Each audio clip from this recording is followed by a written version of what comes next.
Bismillahirrahmanirrahim. Assalamualaikum warahmatullahi wabarakatuh. Kita semua mengetahui bahwa iblis yang terkutuk adalah sumber dari semua kejahatan yang ada di alam semesta ini. Sebagaimana iblis pula lah yang telah menggoda Nabi Adam dan istrinya sehingga mereka dikeluarkan dari surga. Tetapi kenapa iblis melakukan hal tersebut? Dan benarkah bahwa dia adalah pemimpin para malaikat sebelum penciptaan Nabi Adam? Serta kenapa Allah SWT mengeluarkannya dari surga? Dalam video kali ini kita akan menceritakan tentang kisah iblis yang sebenarnya sejak dari penciptaannya hingga saat ini dengan rincian yang tidak banyak diketahui oleh kaum muslimin. Silahkan simak video ini sampai selesai. Sebelum kita mulai, silahkan untuk klik tombol subscribe dan juga aktifkan lonceng notifikasi agar Anda mendapatkan pemberitahuan video-video lain dari kami.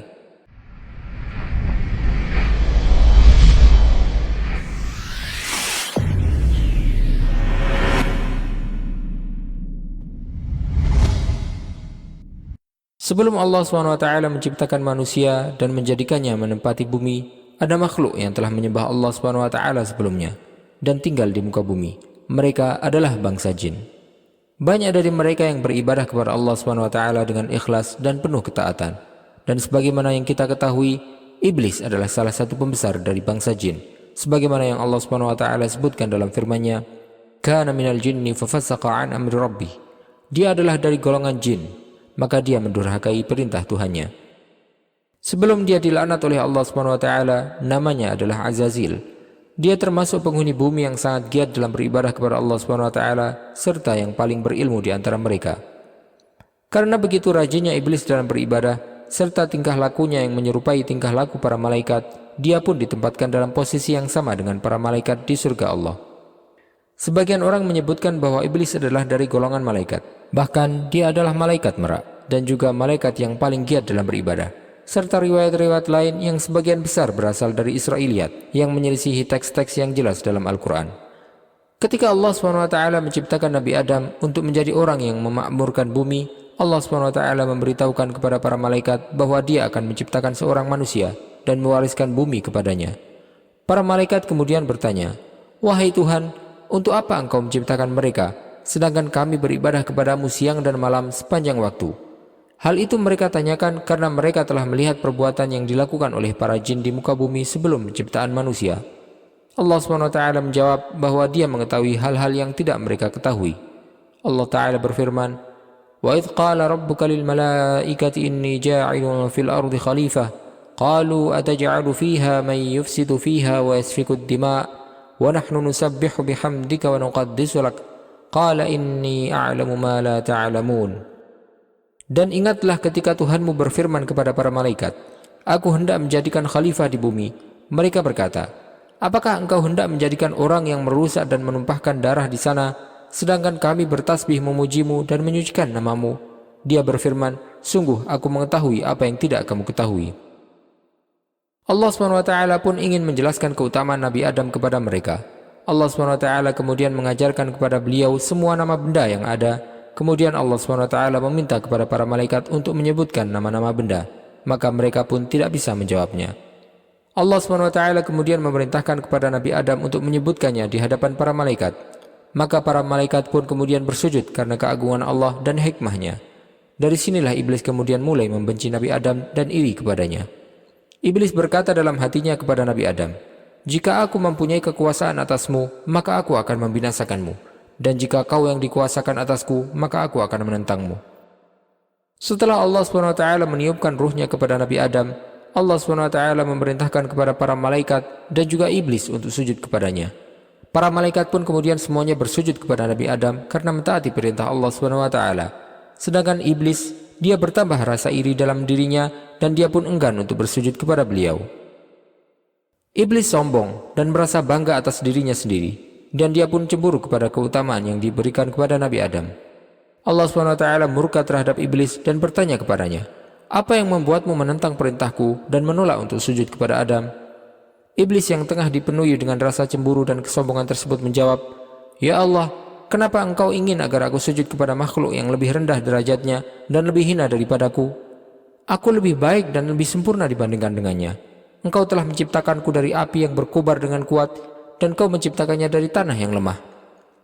Allah SWT menyebutkan peristiwa tersebut dalam firman-Nya, Qala ya iblis ma mana'aka an tasjuda lima khalaqtu biyadai astakbarta am kunta minal 'alin qala ana khairum min khalaqtani min nari wa khalaqtahu min tin.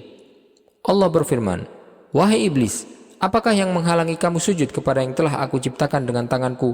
Apakah kamu menyombongkan diri atau kamu merasa termasuk golongan yang lebih tinggi?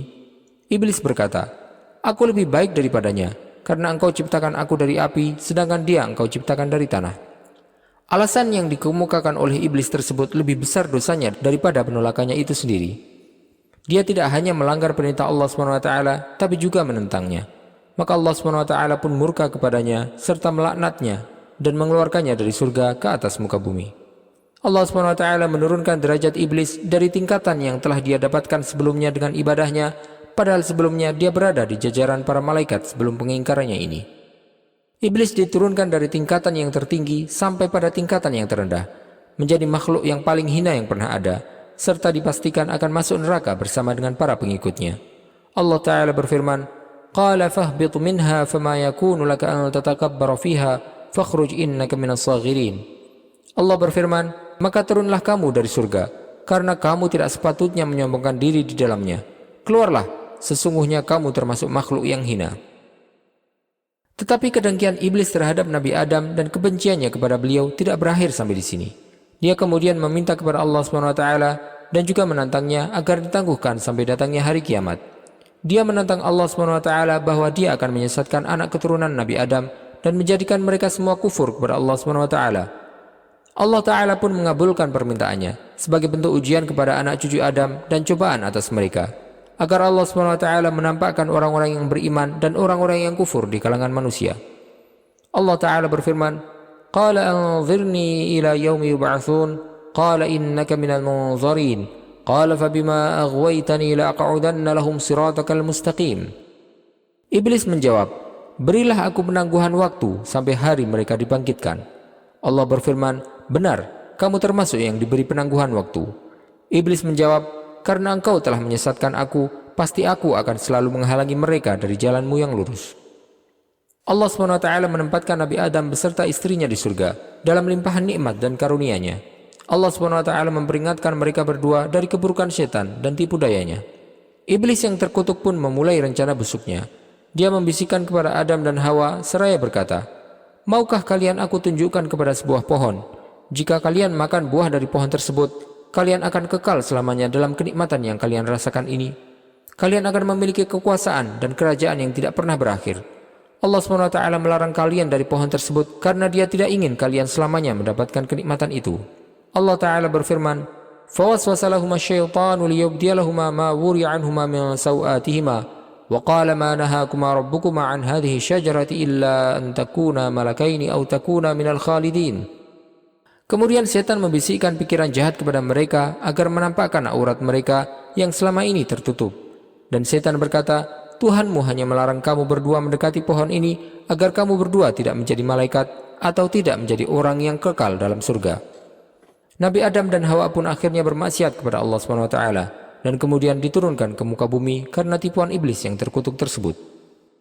Allah SWT memberikan keluasan bagi iblis dan keturunannya untuk senantiasa menggoda Nabi Adam dan anak cucunya sebagai bentuk ujian dan cobaan bagi mereka. Allah SWT telah menjamin bahwa dia akan menjaga orang-orang yang beriman kepadanya dan rasul-rasulnya serta mengikuti syariat yang diturunkan kepada para rasul. Allah Ta'ala berfirman, Inna ibadi laysa laka alaihim sultanun illa man ittaba'aka minal ghawin. Sesungguhnya kamu tidak kuasa atas hamba-hambaku kecuali mereka yang mengikutimu, yaitu orang yang sesat. Penjagaan Allah SWT kepada hambanya yang taat kepadanya tersebut sebagaimana yang Allah SWT sebutkan dalam firman-Nya, فَإِذَا قَرَأْتَ الْقُرْآنَ فَاسْتَعِذْ بِاللَّهِ مِنَ الشَّيْطَانِ الرَّجِيمِ إِنَّهُ لَيْسَ لَهُ سُلْطَانٌ عَلَى الَّذِينَ آمَنُوا وَعَلَى رَبِّهِمْ يَتَوَكَّلُونَ. Maka apabila engkau hendak membaca Al-Quran, mohonlah perlindungan kepada Allah dari setan yang terkutuk. Sungguh, setan itu tidak akan berpengaruh terhadap orang yang beriman dan bertawakal pada Tuhan. Allah SWT juga telah menurunkan 2 surat yang memberikan perlindungan dari keburukan dan kejahatan setan dan sebab-sebab godaannya. Tantangan ini akan tetap ada antara Allah, penguasa semua raja, dengan iblis yang terkutuk, makhluk yang paling hina sampai datangnya hari kiamat. Kita meminta kepada Allah SWT agar dijauhkan dari tipu daya dan godaan setan, serta diberikan husnul khotimah. Wallahu ta'ala a'lam, wa sallallahu wa sallam wa baraka ala sayyidina Muhammadin wa ala alihi wa sahbihi ajma'in. Jika Anda menyukai video ini, kami ingatkan kepada Anda untuk klik tombol like dan juga subscribe channel ini sebagai bentuk dukungan kepada kami untuk dapat menyajikan video-video bermanfaat lainnya kepada Anda. Wassalamualaikum warahmatullahi wabarakatuh.